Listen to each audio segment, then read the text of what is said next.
"What do you mean you don't have the keys? The house is empty." "That can't be right," I said, my knuckles white as I gripped my phone. The neighbor across the street was staring at me from his porch, watching me pace back and forth in front of what used to be my home. My name is Jasmine Rojas, and I had just driven 4 hours from my university to Bakersfield for spring break, only to find my childhood home with a for sale sign hammered into the front lawn. The windows were bare, no curtains, no furniture visible inside. 3 black garbage bags sat on the porch like unwanted guests. When I peeked inside one, I saw my clothes, my books, fragments of the life I'd left behind when I went to college. "Your father said you should have called first," my Uncle Thomas said, his voice hesitant on the other end of the line. "They moved last week. Didn't they tell you?" "No," I said, the word barely making it past the lump in my throat. "They didn't tell me anything." I hung up and called my father. Each ring felt like an eternity. "Hello?" His voice was flat, emotionless. "Dad? The house is empty. There are garbage bags with my stuff on the porch. What's going on?"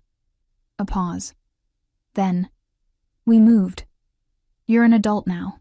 Deal with it." The line went dead.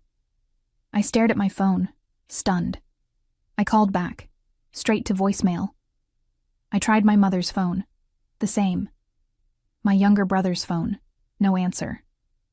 Just like that, I had been erased from their lives. No warning, no goodbye, not even the courtesy of a forwarding address. I stood there, watching the sunset cast long shadows across what used to be my front yard. The maple tree my father and I had planted when I was 8 still stood tall, its branches reaching toward a house that no longer belonged to us. I had sent part of my scholarship money home every month. I had maintained a 3.9 GPA in pre-law while working part-time.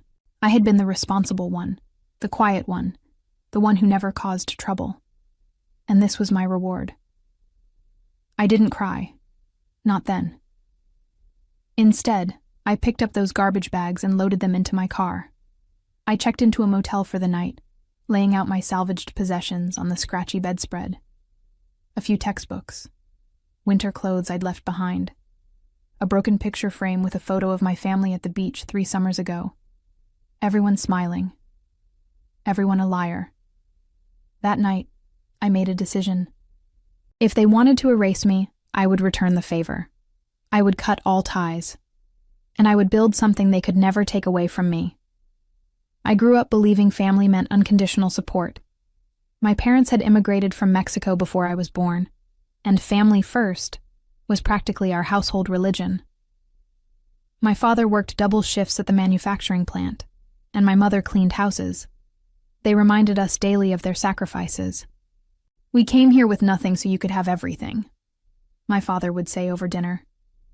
"Education is your ticket." I took those words seriously. While other kids went to parties, I studied. When my high school friends got summer jobs at the mall, I interned at the local courthouse. My acceptance to university on a pre-law scholarship was supposed to be the first return on their investment. My younger brother, Gabriel, was different. He struggled in school, preferred video games to books, and had been caught shoplifting twice. Yet my parents never threatened to kick him out. They defended him, supported him, forgave him. "He's finding his way," they'd say. Maybe that's why their abandonment blindsided me. The responsible daughter discarded while the troubled son remained under their wing. That night in the motel, I called Professor Wilkins, my constitutional law instructor who had become something of a mentor. "They just left?" she asked, disbelief evident in her voice. "Yes. I'm not sure what to do next. I can't exactly go back to the dorms during break, and My voice cracked, the emotion finally breaking through. "Listen to me, Jasmine. Come stay with me until the dorms reopen. We'll figure this out together." Professor Wilkins lived alone in a Victorian house filled with books and 2 elderly cats. She gave me her guest room and a key. "No time limit," she said. "Focus on your studies." That spring break, instead of relaxing, I threw myself into research. Professor Wilkins had connected me with a summer legal internship at Riverton Law Partners, specializing in housing discrimination cases. The irony wasn't lost on me. "Channel it," Professor Wilkins advised over tea one evening.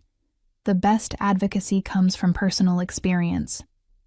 I nodded, thinking about the family photos I'd found crumpled at the bottom of one garbage bag. My quinceañera, high school graduation, all the milestones my parents had celebrated, only to discard the evidence like trash. That night, I blocked their numbers. All of them.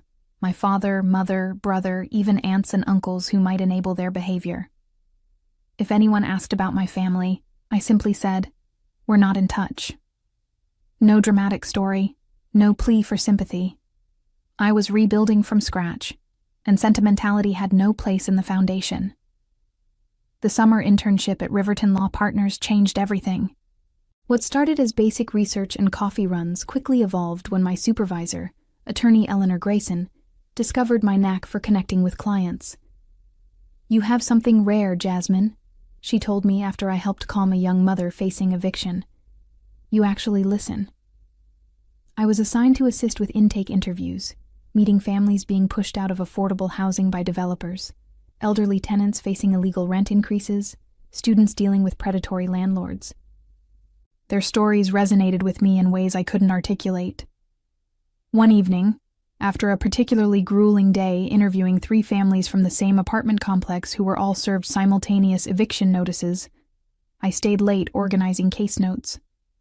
Eleanor found me there at 9 p.m., surrounded by papers. "Burning the midnight oil?" she asked, leaning against the doorframe. "These families have nowhere to go," I said. "The developer's offering them 2 weeks in a motel as compensation for breaking their leases early." Eleanor sighed. "Unfortunately, that's often more than the law requires." "But it's not right," I insisted. 2 weeks isn't enough time to find new housing, especially with security deposits and first month's rent. These people will end up homeless. "The system is broken," Eleanor agreed. "So what are you going to do about it?" That question lingered with me for days. What could I, a second-year pre-law student with an internship, possibly do? The answer came unexpectedly during a mandatory university financial aid seminar. The presenter mentioned that students could apply for social innovation grants, seed money for projects addressing community needs. The application deadline was just 2 weeks away. I stayed up 3 nights straight drafting a proposal for a housing advocacy program, specifically for students in low-income families. I called it Safe Space Initiative. Eleanor helped me refine the legal aspects, and Professor Wilkins reviewed the final application. While waiting to hear back about the grant, I received the first of many calls from my parents. It came 6 months after they'd abandoned me, a voicemail from my father. "Jasmine, your mother is worried about you. Call us." No apology, no explanation. Just an expectation that I would respond to their summons like an obedient daughter. I didn't call back. 3 days later, another voicemail. "This silent treatment is childish, Jasmine. We're your family." I saved the message but didn't respond. The calls increased in frequency. Sometimes my father, sometimes my mother, occasionally my brother. Their tones ranged from demanding to pleading. None acknowledged what they had done. When the university awarded me the Social Innovation Grant, $25,000 to launch Safe Space Initiative, I didn't share the news with them.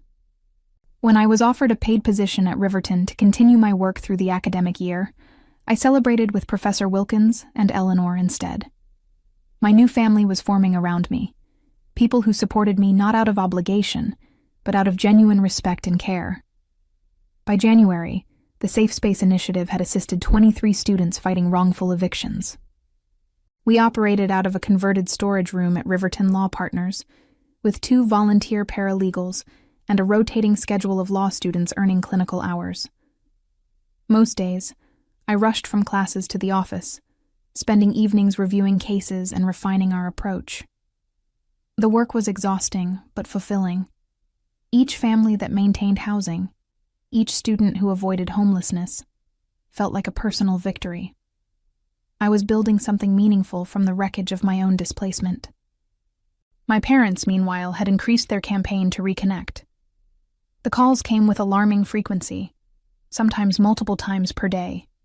When I continued ignoring them, they enlisted relatives. "Your mother cries every night," my Aunt Lucia texted. "Whatever they did, can't you forgive them?" I didn't respond to these messages either. Forgiveness required acknowledgement, and they had yet to admit any wrongdoing. One Tuesday afternoon in February, I was counseling a sophomore named Devin, who had returned from winter break to find his landlord had rented his room to someone else, despite his paid-up lease. As we discussed his options, the office phone rang. "Safe Space Initiative, this is Jasmine," I answered, gesturing apologetically to Devin. "Jasmine, is that you?" It was my mother's voice. My stomach dropped. "How did you get this number?" "It's on your website," she said. "Why haven't you returned our calls? We've been worried sick." Devin shifted uncomfortably in his chair. I covered the mouthpiece. "I'm sorry. I need to handle this. Would you mind waiting outside for a moment?" After he left, I uncovered the phone. "This is my workplace. Please don't call here again." "We're your parents," my mother said, her voice breaking. "We have the right—" "You lost that right," I interrupted, "when you put my belongings in garbage bags and sold our house without telling me. I'm not doing this now." "Your father made a mistake," she pleaded. "We had financial troubles. The house was being foreclosed on. We were embarrassed." For a moment, I felt a crack in my resolve. Financial troubles? Foreclosure? They had never mentioned money problems. "If you were in trouble, you could have told me," I said, my voice softer. "I would have helped. I was already sending money home." "Your father wouldn't allow it," she said. "His pride. You know how he is." I did know. My father's pride was a force of nature, shaping our family dynamics since childhood. But pride didn't justify what they'd done. "I need to get back to work," I said firmly. "Please respect my boundaries." I hung up before she could respond, hands trembling slightly as I placed the receiver down. The brief conversation had unearthed feelings I thought I'd successfully buried. Anger, certainly, but also a lingering sense of responsibility toward them. Later that evening, Eleanor found me still at my desk, staring at Safe Space's call log. "Everything okay? You seem distracted," she said, perching on the edge of my desk. I hesitated, then told her about the call. "Part of me wants to believe they had a good reason," I admitted. "That it wasn't just cruelty." Eleanor considered this. "People rarely act from pure cruelty, Jasmine. But reasons and excuses aren't the same thing. Whatever financial troubles they had, they chose to handle it by abandoning you without warning." She was right. And yet, my mother's explanation had planted a seed of doubt. What if there was more to the story? What if they had been desperate? The next day, against my better judgment, I did something I'd resisted for months. I searched for my family online. What I found shattered any emerging sympathy. A cheerful Facebook post from my mother dated just 3 weeks after they'd moved, showing her, my father, and Gabriel smiling in front of a new house. The caption read, "New beginnings, so blessed." There had been no financial crisis. There had been no foreclosure. There had just been a decision to leave me behind. The unanswered calls accumulated like falling snow, 120, 150, 200. My parents' voicemails evolved from demanding to pleading, occasionally peppered with information about their new lives, as if we were having a normal, ongoing conversation instead of a one-sided bombardment. Gabriel got accepted to community college, my mother reported in late March. "He's studying computer programming. You always said he was smart." "The neighbors brought us tamales," my father announced in April. "Not as good as your mother's, but they're trying to be welcoming." These casual updates infuriated me more than their earlier demands. They were living their lives, forming new community connections, celebrating milestones, all while I was still processing the trauma of their abandonment. Meanwhile, Safe Space Initiative was gaining attention. A local news station ran a feature on our work, interviewing several students we'd helped. The university newspaper followed with a profile highlighting my innovative approach to housing justice. These small spotlights increased our caseload dramatically. "We need more resources," I told Eleanor one afternoon, gesturing at our overflowing intake folders. "More volunteers, more space, more funding." "I might have a solution," she replied. "The Watkins Foundation is accepting proposals for their annual social justice grants. The award is substantial, enough to hire staff and rent proper offices." The application process was grueling. I spent weeks drafting and redrafting our proposal, gathering testimonials from clients, and compiling data on housing insecurity among students. The final document ran to 47 pages, detailing Safe Space's mission, methodology, and measurable impacts. 2 days after submission, I received a call from an unfamiliar number with my hometown's area code. "Hello?" I answered cautiously. "Jasmine, it's Mrs. Hernandez from next door." Our former neighbor. I hadn't spoken to her since the day I found the house empty. "I hope it's okay that I called," she continued. "Your brother gave me your number. He said you might not answer if you saw their names on caller ID." My defenses rose immediately. "If this is about reconnecting with my parents—" No, she interrupted.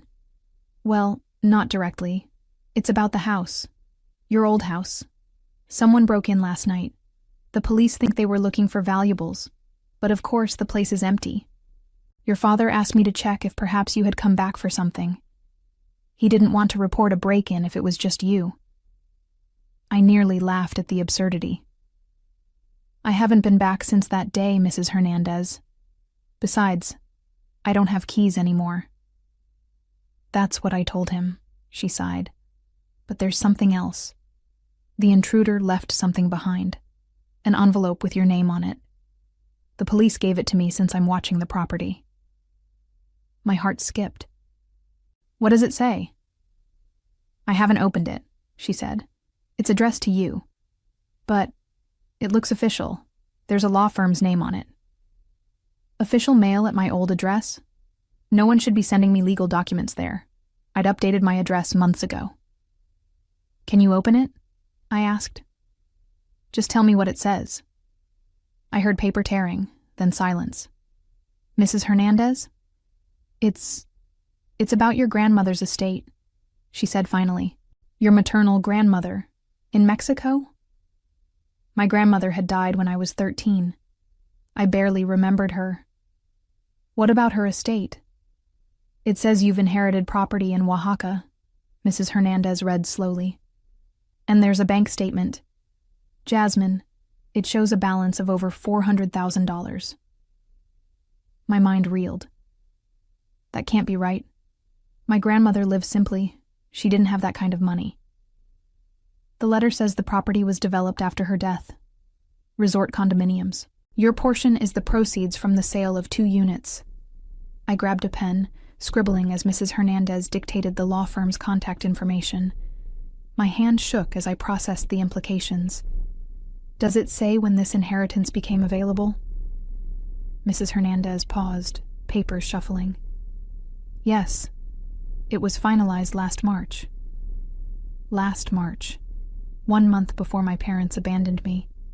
The timing couldn't be coincidence. They had known about my inheritance, and they had left me behind anyway. The Watkins Foundation called while I was still processing the inheritance bombshell. We'd been selected as finalists for their grant and needed to prepare a presentation for their board. Under normal circumstances, this would have been cause for celebration. The foundation's backing would transform Safe Space from a scrappy student initiative into a legitimate nonprofit. But I was distracted, my thoughts circling back to my grandmother's unexpected legacy. After consulting with Eleanor, I contacted the Mexican law firm handling the estate. They confirmed everything. The inheritance was legitimate, the money was mine, and, most tellingly, notification had been sent to my parents as my legal guardians over a year ago. when I was still 19. They kept this from me, I told Professor Wilkins during one of our regular dinners. They knew I had this inheritance coming and still put my stuff in garbage bags. She set down her fork. Have you considered why? Money, I said bitterly. They probably thought they deserved it more than I did. Perhaps, she conceded. But hiding an inheritance is difficult. You would have found out eventually. Maybe they were planning to tell me on their terms, to make me grateful, dependent. I pushed my plate away, appetite gone. Or maybe they never planned to tell me at all. The inheritance funds were transferred to my account 3 days before the Watkins Foundation presentation. I hadn't decided what to do with the money, but its presence offered a strange security. For the first time since finding my childhood home empty, I felt financially untethered from my past. The Watkins presentation was scheduled for a Saturday afternoon in May. I arrived at the Foundation's downtown offices an hour early, reviewing my notes in the sleek waiting area.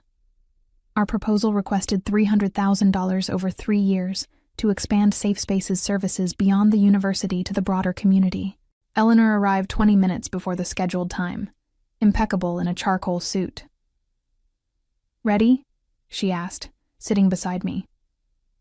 As I'll ever be, I replied, straightening my own carefully selected blazer. Navy blue, professional but not intimidating. The board can seem formal, she warned, but they care about impact. Focus on the human stories, how Safe Space changes lives. We were escorted into a boardroom where 8 people sat around a polished table. I recognized several from my research: local business leaders, philanthropists, a former judge. The Foundation's director, William Watkins himself, rose to greet us. Ms. Rojas, Ms. Grayson, welcome, he said, gesturing toward the presentation area. We've been impressed by your written proposal. Show us why Safe Space deserves our support. I connected my laptop to their projector and began. The presentation outlined Safe Space's journey from student project to community resource, highlighting key cases and systemic impacts. Eleanor chimed in with legal context, explaining how our model filled gaps in existing services. 20 minutes in, as I was describing our vision for expansion, the boardroom door opened. A Foundation assistant whispered something to Mr. Watkins, who nodded. I apologize for the interruption, Mr. Watkins said. Ms. Rojas, there are some people here claiming to be your family. They're quite insistent on speaking with you. My heart stopped. My family? They say it's urgent, he added, looking uncomfortable. We can ask them to wait until we've finished. Eleanor touched my arm supportively. Your call, Jasmine. I took a steadying breath. After months of unanswered calls, my parents had tracked me down to perhaps the most important professional moment of my young career. The timing couldn't be worse, or more telling. Please tell them I'll speak with them after the presentation, I said, my voice remarkably steady. This is too important to interrupt. Mr. Watkins nodded approvingly, and the assistant left to deliver my message. I turned back to the presentation, but inside, my mind was racing. What could possibly be so urgent after nearly a year of silence? I finished the presentation on autopilot, my voice professional despite the emotional turbulence beneath. The board asked insightful questions, which I answered thoroughly, determined not to let my personal drama affect this opportunity. When they finally thanked us and promised a decision within 2 weeks, I felt hollow, rather than hopeful. You were excellent, Eleanor said as we gathered our materials, especially under the circumstances. Outside the boardroom, my parents and Gabriel waited in the reception area. My mother rose when she saw me, her face a complex mixture of emotions: hope, fear, determination. My father remained seated, his expression guarded. Gabriel hovered awkwardly between them, looking everywhere but at me. Jasmine, my mother began, stepping forward. We need to talk. Eleanor squeezed my shoulder. I'll give you privacy. Call me later. I nodded gratefully, then turned to my family. Why are you here?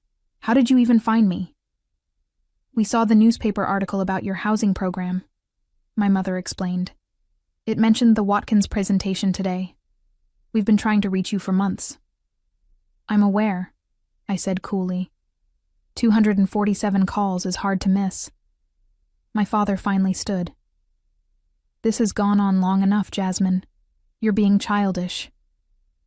A bitter laugh escaped me. Childish? I came home to find my belongings in garbage bags. You sold our house without telling me. You abandoned me. And I'm the childish one? We made a mistake, my mother said, her voice trembling. We want to make it right. Now you want to make it right? I asked. After a year? After I've rebuilt my entire life without you? Why now? Gabriel shifted uncomfortably. Just hear them out, Jazz. I know about the inheritance, I said flatly. Is that why you're suddenly interested in reconciliation? Because the money came through? My father's face darkened. You've always been so quick to judge. And you've always been so quick to discard, I countered. You knew about my grandmother's estate last March. You kept it from me, then threw me away. My mother's eyes widened. You know? I know everything, I confirmed. The question is, what do you want now? The foundation's reception area wasn't the place for a family reckoning, so we relocated to a nearby coffee shop. I sat across from them, maintaining physical and emotional distance as they attempted to explain the inexplicable. We were ashamed, my mother admitted, cradling her untouched coffee. The foreclosure. Your father lost his job and I couldn't make enough cleaning houses. We couldn't tell you. So instead of asking for help, you abandoned me. I kept my voice low, controlled.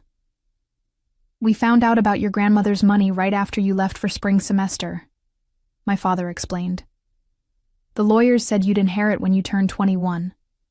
We thought if we moved, started over somewhere new, we could fix our finances before you found out.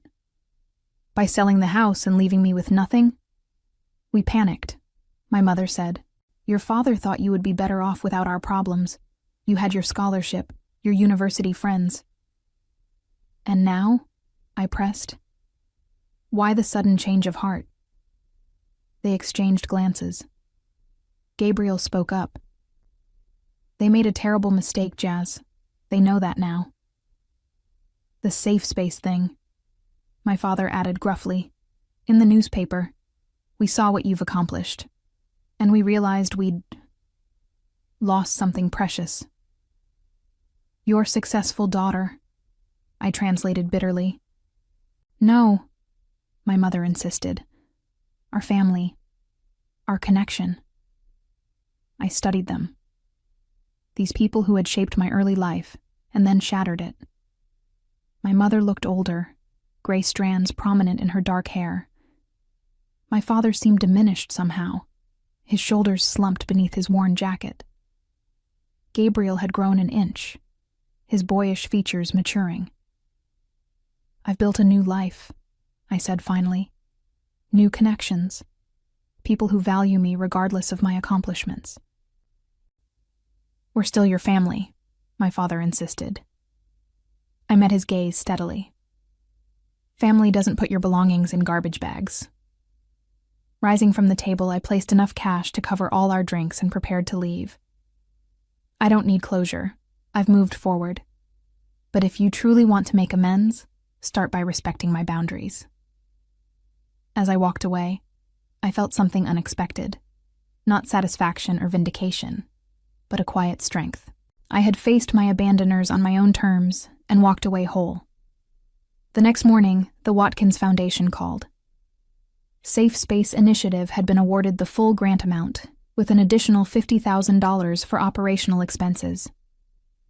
That afternoon, a national news outlet contacted me about featuring Safe Space in a segment on innovative approaches to housing justice. When the story aired 2 weeks later, it reached millions of viewers, including, I later learned, my parents. They never called again. Sometimes the family you build yourself becomes stronger than the one you were born into. and as I looked toward my future, I knew I would never again measure my worth through someone else's eyes.